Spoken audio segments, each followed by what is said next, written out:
Hi there, Freelance Mushrooms here. This is Eugene and Denise, and today we're gonna talk about how to hold your sales call. As you know, here at Freelance Mushrooms, we help freelancers and small digital B2B teams to succeed in their business journeys. And this episode is more about the structure of the sales call you should have on a strategy level.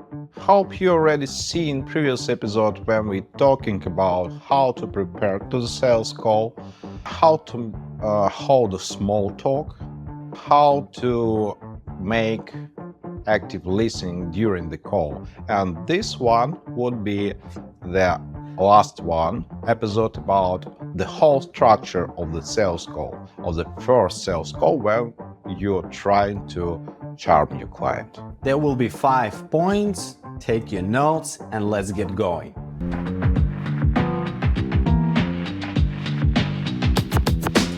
Number 1, don't sell, try to help.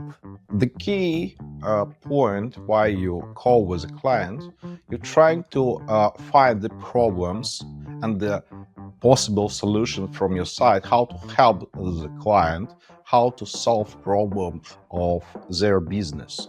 So please focus on this one, not trying to sell. We have something you really need, take it right now. This is not the real deal. And this is how we slowly end up in point 2, which is ask questions. Meaning that you should collect as much information about your customer, their problems as possible.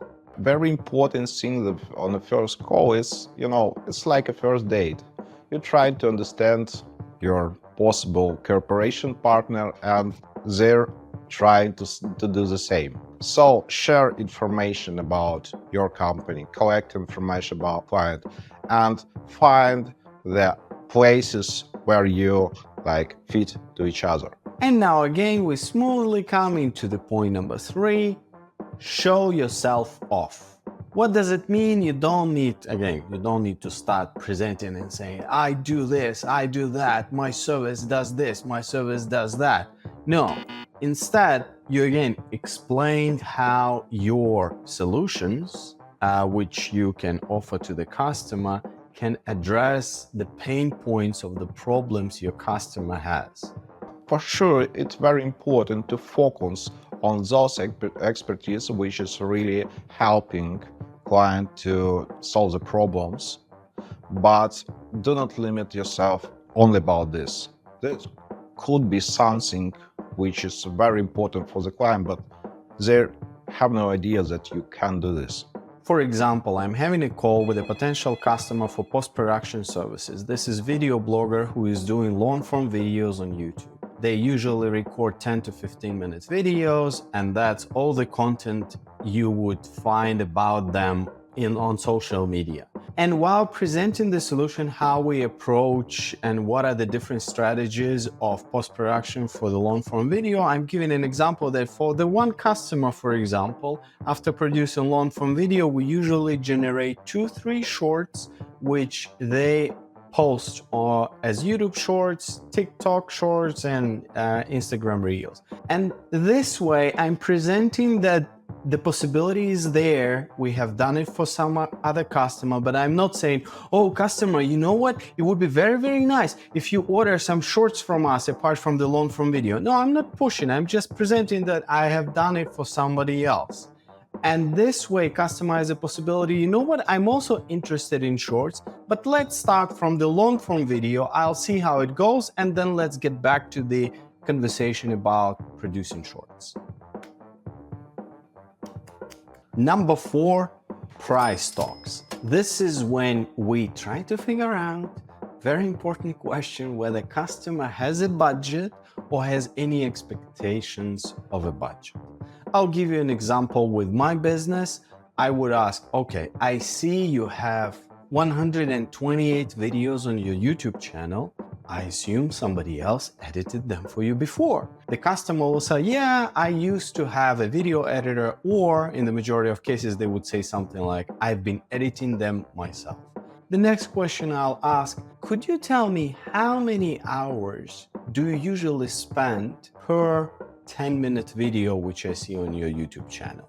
They will tell me something like 10 hours, and I will tell them, okay, we can compare those 10 hours to 10 hours which we will take, and with our 30 or 50 dollar an hour hourly rate, this will be $300 to $500. You are very gentle with your clients. What's not gentle way, Denise?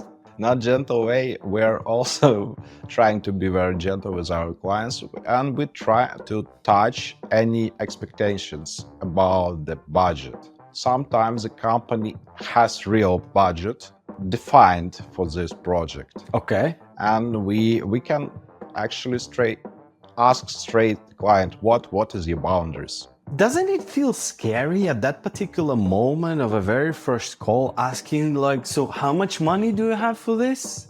It's not how much money do you have for this, it's how many money you really can stream to this direction.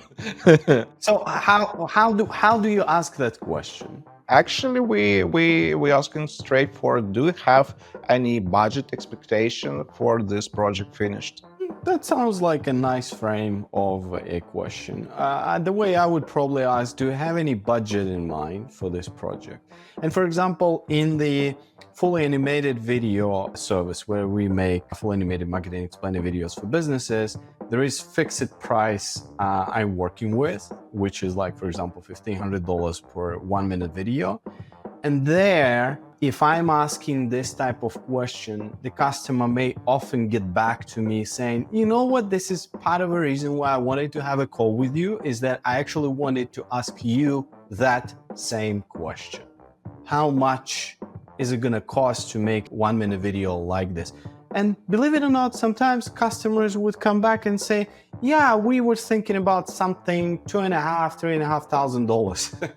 Imagine their happy surprise when I'm saying, well, actually 1-minute video with my case is gonna cost you only $1,500. I'm usually not taking advantage of the information I'm giving from a customer, and I would give them the same deal as any other customer, regardless of their budget. But this is my personal view. I'm sure there are many of you who would have a different approach to this. We have a different situation because we have clients which is have an idea to build something, and actually it's a matter of estimate, can we fit this idea into the budget, or we should split the scope of the project, or something like this.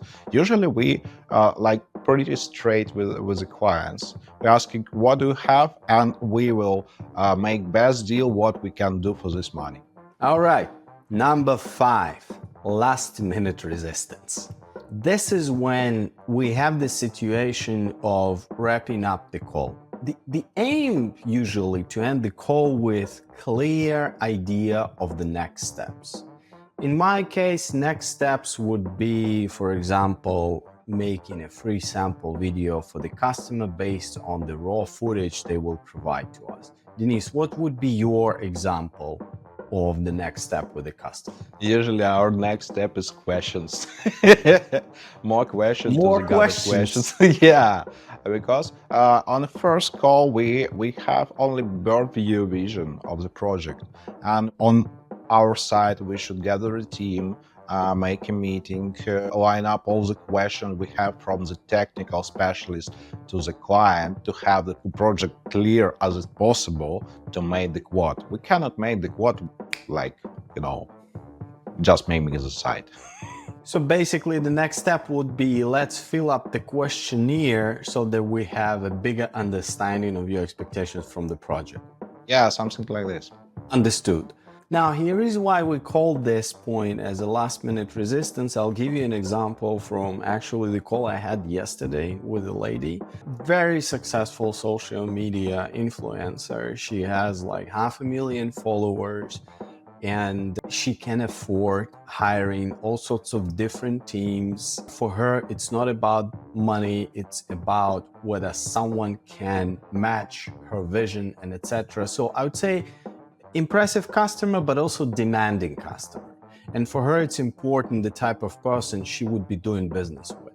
And I would say I felt a little tired, I felt a little under the weather, and probably I didn't do a really amazing job about asking her questions and all of the back and forth. And so I just jumped somewhere in the middle of the call and saying, okay, so what would be the next step? Shall we put together like the video based on the raw footage you've provided us with? And I saw by her reaction, she didn't really feel comfortable into engaging with us to that next step. And so I directed conversation into a different direction at that moment and started to talk more about her channel. I started asking questions about her story. I started to give some suggestions regarding what's possible, what's not possible about hiring video editors. At the same time, also learning more information, how she actually shot the content from those like 150 days. And by the way, that's an impressive amount of work. Customer comes over with 150 videos. This is rare. So, and like basically half of a call, there was like this extra foreplay, extra dance about the customer. And then basically she wrapped up the call by saying, okay, so what would be the next step? When can I see the sample video based on the raw footage I previously provided you with? And she seemed emotionally more comfortable. That way we kind of overcame that last minute resistance thing. And now she's more willing to consider our quote, consider our sample, and etc. Your very important goal is make first move about next steps. It's very important for the client to feel their lead is like first. Their will is the king in this point.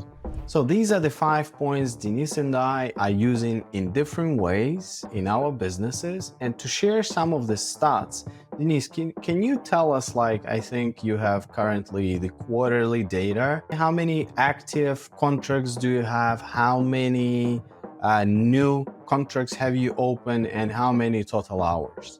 For the summer season, we have done like 2,800 hours built, 19 new contracts, 17 new clients.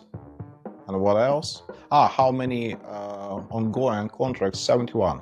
As for my case, this particular, again, methodology of holding negotiations, choosing the customer, and etc., has generated in post-production business, I have the data for the last 30 days. We have had 29 contracts new. We have done approximately 1,900 hours and 48 plus 41 leads in total. Half of them are already closed, either as failure or as a contract, and 48 leads are still in progress currently. But those are all success stories, very positive scenarios. What we encourage you to do is to list some examples of your fails in your sales calls in the comments to this video.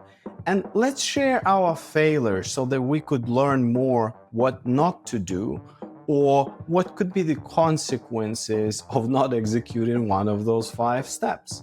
This was Eugene Bazanov from Freelance Mushrooms. Make sure you like and subscribe our channel to get more useful tips on how to succeed with your freelance business. Cheers!